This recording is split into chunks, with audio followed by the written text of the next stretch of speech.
آیا کریمہ نمبر 40 نحمدہ و نصلی و نسلم علی رسولہ الکریم اما بعد فاعوذ باللہ من الشیطان الرجیم بسم اللہ الرحمن الرحیم ما كان محمد ابا احد من رجالکم ولکن رسول اللہ وخاتم النبیین وکان اللہ بکل شیء علیما صدق اللہ العظیم۔ ما كان محمد نہیں ہے محمد صلی اللہ علیہ وسلم ابا احد من رجالکم تمہارے مردوں میں سے کسی کے باپ، ولیکن رسول اللہ لیکن وہ اللہ کے رسول ہیں، وخاتم النبیین اور وہ خاتم النبیین ہیں، وکان اللہ بکل شیء علیما اور بے شک اللہ تعالی عز و جل کو ہر چیز کا علم ہے۔ آیہ کریمہ کا ابتدائی حصہ ہم نے گزشتہ دنوں پڑھ لیا تھا۔ آج جو لفظ زیر بحث رہے گا وہ ہے خاتم النبیین۔ ان الفاظوں میں اللہ جل سبحانہ و تعالی اپنے محبوب کی انتہائی شفقت کو بیان فرما رہے ہیں کہ حضور کی کتنی شفقت ہے۔ اگر حضور علیہ الصلاۃ والسلام کے بعد کسی اور نبی نے آنا ہوتا تو سرکار اپنی امت کے لیے دین اسلام کے ہر گوشے کو واضح کرنے کے لیے اتنی محنت نہ فرماتے۔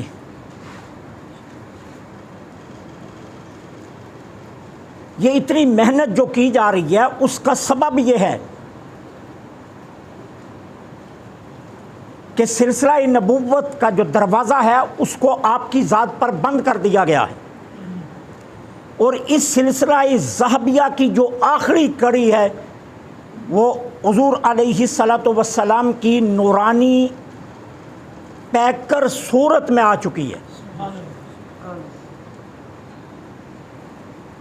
لہذا کہا جا رہا ہے اب کوئی اور نبی نہیں، اس لیے عرب کی تمام قبیح رسموں کو اگر یہ نہیں مٹائیں گے تو پھر قیامت تک نہیں مٹ سکیں گی۔ پھر کون اور آ کر مٹائے گا؟ کون ان رسموں کے خلاف جہاد کرے گا؟ کہا یہی ذات ہے جو آخری ہیں اور تمام قبیح رسموں کو انہوں نے ہی مٹانا ہے، اور امت پر آپ کی شفقت اور آپ کی الفت کا تقاضا بھی یہی ہے کہ دین کے کسی گوشے کو تشنا نہ رہنے دیا جائے، تمام گوشے امت کے لیے واضح کر دیے جائیں، اور کسی رسم بد کو اب امت کے لیے باقی نہ چھوڑا جائے جو تسریع طلب رہے، بلکہ تمام رسوم بد کا کلا کما کر دیا جائے۔ دوسرا ان لفظوں سے جو سبق دیا گیا وہ یہ ہے کہ دیکھیے 1400 سال سے امت کا اس بات پر اجماع ہے کہ آپ اللہ کے آخری رسول ہیں، اور ختم نبوت کا عقیدہ اسلام کے بنیادی عقائد میں سے ایک عقیدہ ہے۔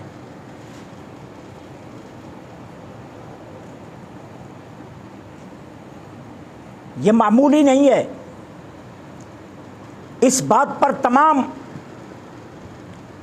امت کے محدثین کا، تمام صحابہ کا اجماع ہے کہ اگر اس قرآن کی آیت میں صریح لفظ نہ بھی آتے خاتم النبیین کے تو قرآن کی اور بے شمار آیتیں بھی حضور کی ختم نبوت کا اعلان کر رہی ہیں۔ تنہا یہ ایک آیت نہیں ہے، تنہا یہ ایک جملہ نہیں ہے، قرآن کی اور کہیں آیتیں صراحت کے ساتھ حضور کی ختم نبوت کا اعلان کر رہی ہیں۔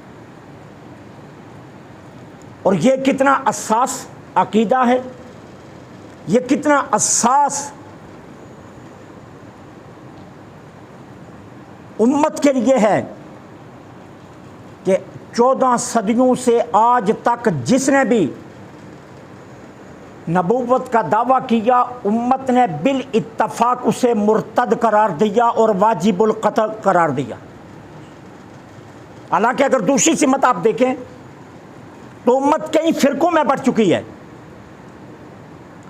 اور تعصبات کی دنیا میں جا کر ہر فرقہ نئے سے نئے رنگ میں نکل رہا ہے، لیکن تمام تر اختلافات کے باوجود امت کے کسی ایک فرد کا بھی آج تک ختم نبوت پر اختلاف نہیں ہے۔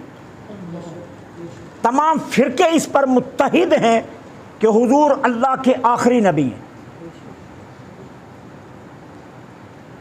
اور پھر اس عقیدے کی اساسیت کو یوں بھی سمجھ لیجئے کہ جب مسیلمہ کذاب نے نبوت کا دعویٰ کیا تو سیدنا صدیق اکبر رضی اللہ تعالی عنہ نے نتائج کی پرواہ کیے بغیر اس پر لشکر کشی کی،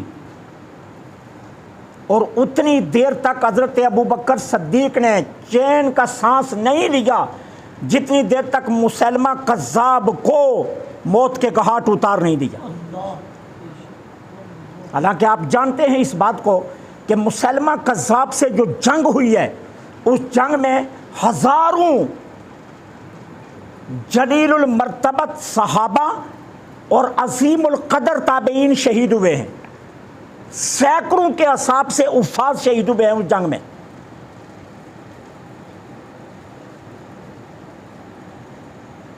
اب میں اور آپ عقیدہ ختم نبوت کو صحیح سمجھ سکتے ہیں یا حضرت ابوبکر صدیق سمجھ سکتے ہیں؟ سیدنا صدیق اکبر رضی اللہ تعالیٰ عنہ سے بہتر کون سمجھ سکتا ہے؟ اگر اس کے اندر ایک رائی کے برابر بھی گنجائش ہوتی تو حضرت ابوبکر صدیق کتنے صحابہ کو کیوں شہید کرواتے؟ حضرت ابوبکر صدیق نتائج کی پرواہ کیے بغیر لشکر کشی کیوں فرماتے؟ سینکڑوں حفاظ شہادت کا جام نوش کیوں پیتے؟ صرف بتانا یہ تھا کہ اگر آج اس مسئلے کی اساسیت کا خیال نہ کیا گیا تو امت فرقوں میں نہیں بلکہ امت کئی امتوں میں بٹ جائے گی اور ہر کوئی اپنا نبی کھڑا کر لے گا۔ اور قرآن کا جو اعلان ہے کیا؟ یا ایھا الرسول، اے محبوب، آپ کو تمام جہاں والوں کی طرف نبی بنا کر بھیجا گیا۔ اتحاد کا یہ تصور پھر مفقود ہو جاتا۔ اور پھر یہاں موجودہ حالات میں جس طرح ختم نبوت کے عقیدے پر ڈاکے ڈالنے کی کوشش کی جا رہی ہے، اس باریک بینی کو اچھی طرح آپ نے دیکھنا ہے اور باریک جا کر آپ نے اس کو سمجھنا ہے۔ مسیلمہ کذاب حضور کی نبوت کا منکر نہیں تھا، یہ بات اچھی طرح ذہنوں میں رکھنا۔ وہ اپنی نبوت کے ساتھ ساتھ حضور کو اللہ کا رسول مانتا تھا۔ چنانچہ نبی رحمت صلی اللہ علیہ وسلم کی ظاہری آیات طیبہ کے آخری ایام میں مسیلمہ کذاب نے جو عریضہ حضور کی بارگاہ میں بھیجا تھا، اس کے ابتدائی الفاظ سننا جو تمام مفسرین کرام نے نقل کیے۔ وہ شروع کہاں سے کرتا ہے اپنے عریضے کو؟ کہتا ہے من مسلمۃ رسول اللہ الی محمد الرسول اللہ، مسلمہ کی جانب سے جو اللہ کا رسول ہے، محمد صلی اللہ علیہ وسلم کی طرف جو اللہ کے رسول ہے۔ وہ اپنے عریضے کو یہاں سے شروع کر رہا ہے۔ اب اس کا مطلب کیا ہوا؟ اس کا مطلب یہ ہے کہ وہ حضور کو اللہ کا رسول سچا مانتا تھا۔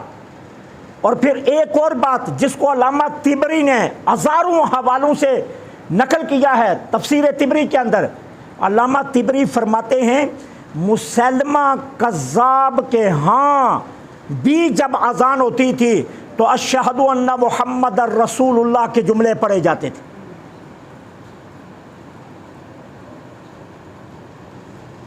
جو اس کے ماننے والے اذان دیتے تھے اس میں بھی یہ جملے موجود تھے۔ اب مطلب کیا ہے کہ وہ حضور کی نبوت اور رسالت کا منکر نہیں تھا، وہ حضور کو بھی اللہ کا رسول مانتا تھا، لیکن ساتھ ساتھ اپنی نبوت کا دعویٰ کرتا تھا۔ اب حضرت صدیق اکبر نے یہ نہیں سوچا یہ اذان مسلمانوں جیسی پڑھتا ہے، یہ نہیں سوچا یہ رسول اللہ کو رسول مانتا ہے، یہ نہیں دیکھا ابو بکر صدیق رضی اللہ تعالیٰ عنہ نے کہ یہ کلمہ پڑھتا ہے، انہوں نے صرف یہ دیکھا کہ یہ نبوت کا دعویٰ کرتا ہے اور حضور کی ختم نبوت کا منکر ہے، لہذا اس پر لشکر کشی کی اور اسے اتنی دیر تک نہیں چھوڑا جتنی دیر تک واصل جہنم نہیں کر لیا۔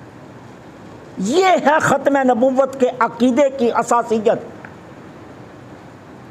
چنانچہ حضرت صدیق اکبر سے لے کر آج تک 14 صدیوں میں جب بھی کسی طالع ازما نے، جب بھی کسی ابن الوقت نے، جب بھی کسی فتنہ پرداز نے، جب بھی کسی نے نبوت کا دعویٰ کیا، امت نے بالاتفاق اسے مرتد قرار دے کر واجب القتل کہا، اور کہا ہی نہیں پھر اس کو قتل کر کے دکھایا بھی۔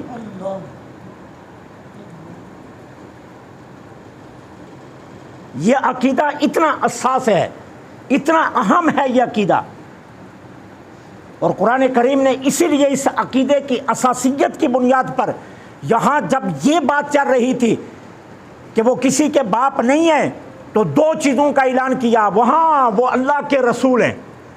باپ کی شفقتیں ایک طرف، رسول کی شفقتیں باپ کی شفقتوں سے بھی آگے۔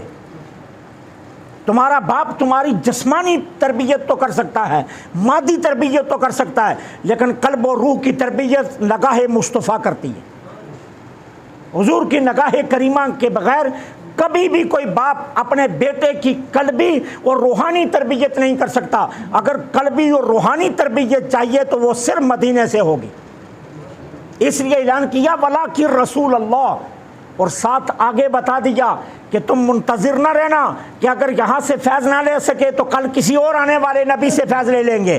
جیسے بنی اسرائیل کے انبیاء اور امم میں ہوتا تھا کہ جب ایک نبی دنیا سے تشریف لے جاتا تو دوسرا نبی رشد و ہدایت کے لیے آ جاتا، جب وہ تبلیغ ادھوری رہ جاتی تو اگلا نبی اس تبلیغ کو مکمل کرتا۔ اس طرح یہ سلسلہ بنی اسرائیل میں رہا۔ کہا نہیں اب تم نے کسی اور کا انتظار نہیں کرنا، خاتم النبیین، جس قدر اپنے روح کو تم پاکیزہ بنانا چاہتے ہو مدینے سے جڑ کر رہنا ہوگا، کیونکہ اب کوئی اور نہیں آئے گا۔ جنہوں نے آنا تھا وہ آ چکے ہیں، اب ان کے بعد اس سلسلے کے دروازے کو ہمیشہ کے لیے بند کر دیا گیا۔ لہذا عقلی لحاظ سے بھی، علمی لحاظ سے بھی، قرآنی نصوص کے لحاظ سے بھی، احادیث کی روشنی کے لحاظ سے بھی، اور اجماع امت کے اعتبار سے بھی اگر دیکھا جائے تو ختم نبوت کا عقیدہ وہ عقیدہ ہے جس پر ساری امت کا اجماع ہے، ساری امت کا اتفاق ہے۔ فرقہ کوئی سا بھی ہو لیکن سبھی فرقے ختم نبوت کے عقیدے کو تسلیم کرتے ہیں، اور جو ختم نبوت کا انکار کرے وہ مرتد ہے اور وہ مسلمان نہیں ہے۔ وہ کلمہ پڑھے بھی تو مسلمان نہیں ہے، وہ اذان میں اشہد ان محمد رسول اللہ کہے بھی تو مسلمان نہیں ہے، وہ نماز پڑھے بھی تو مسلمان نہیں ہے، وہ قرآن پر یقین رکھے تو پھر بھی مسلمان نہیں ہے۔ اور یہ تحفظ ختم نبوت کا یہ تصور سب سے پہلے جس شخصیت نے دیا اس کا نام ہے حضرت ابو بکر صدیق رضی اللہ عنہ، کہ مسلمہ قذاب سے لشکر کشی کر کے حضرت صدیق اکبر نے بتا دیا کہ امت سوچ صدیقی کی بنیاد پر رہنا قیامت تک، کسی جگہ میں کوئی سوراخ بھی نظر آئے جہاں سے کوئی چور ختم نبوت کے عقیدے میں نقب زنی کر سکتا ہے تو اگر تم صدیقی ہوئے تو اس سوراخ کے سامنے کھڑے ہو جانا، اور کسی جھوٹے دعوے دار کو مت قبول کرنا۔ وہ جو مرضی کہے میں ذلی ہوں، میں بروزی ہوں، میں ذیلی ہوں، میں کیسا ہوں، جیسے مرضی وہ نظریات تمہارے سامنے پیش کرے، یاد رکھنا یہ امت کا اجماعی فیصلہ ہے کہ حضور اللہ کے آخری نبی ہیں۔ قرآن کا نصی فیصلہ ہے حضور اللہ کے آخری نبی ہیں۔ حضور کے فرمودات کا آخری فیصلہ ہے کہ حضور اللہ کے آخری نبی ہیں۔ اور یہاں یہ بات ذہن میں رکھیے، علامہ سید سعید احمد کاظمی شاہ صاحب رحمۃ اللہ علیہ سے ایک منکر یعنی جس کو قادیانی کہتے ہیں، قادیانی کا مناظرہ ہوا اور اس نے کہا میں ختم نبوت کو نہیں مانتا۔ تو آپ نے اس کے سامنے ختم نبوت کے دلائل نہیں دیے. مناظرہ شروع ہوا. حضرت کاظمی شاہ صاحب رحمۃ اللہ علیہ کھڑے ہوئے 2 گھنٹے مسلسل حضور کی شان بیان کی, آقا کریم کی عظمتیں بیان کی. قرآن سے ختم نبوت کا ایک جملہ بھی نہیں کاظمی شاہ صاحب نے بولا. اور 2 گھنٹے کے بعد اس کی طرف مخاطب ہو کر کہا یہ مجھے بتاؤ کہ جس کی یہ شان ہے وہ جھوٹا ہو سکتا ہے؟ تو اس نے کہا یہ نہیں ہو سکتا. تو کہا پھر اسی نے کہا ہے کہ میں اللہ کا آخری رسول ہوں. اب اس کے مقابلے میں تم دلیل دو. اس کے پاس کوئی دلیل نہیں تھی, وہ کوئی اس کا جواب اس کے پاس نہیں بن سکا.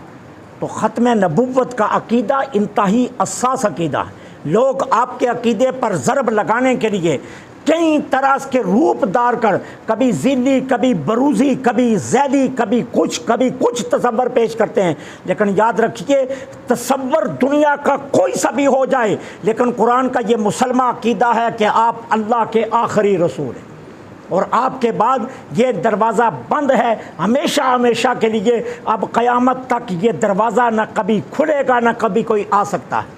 اللہ سے دعا ہے اللہ حق کہنے کی توفیق عطا فرمائے. وما علینا